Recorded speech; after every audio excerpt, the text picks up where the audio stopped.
താറാവ് കൃഷി എന്ന് പറഞ്ഞാൽ വളരെ ലാഭകരമായ ഒരു കൃഷിയാണ്.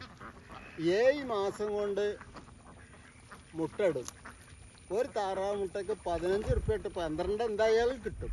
200 താറാവ് ഉണ്ടെങ്കിൽ 150 മുട്ട കിട്ടും.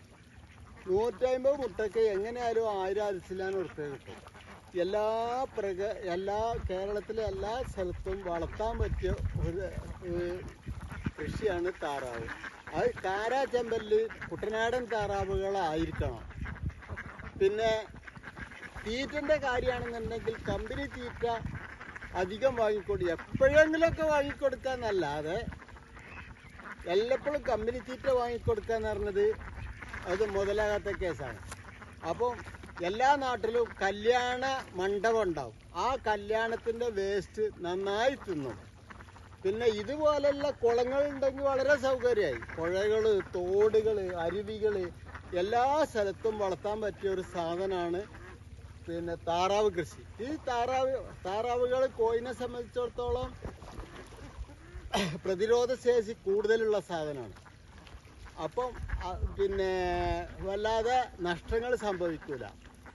പിന്നെ താറാവിൻ്റെ ഈ വിഭോഗ താറാവ് 2 ഇനാണ് 3 ഇനാണ് ഇപ്പോൾ ഇതിലുള്ളത്.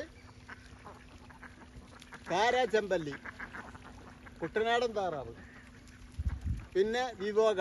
ഈ വെളുത്തതെല്ലാം വിഭോഗയാണ്. അത് ഇറച്ചിത്താറാവാണ്. പിന്നെ ഇറച്ചിക്കും മുട്ടക്കും പറ്റും.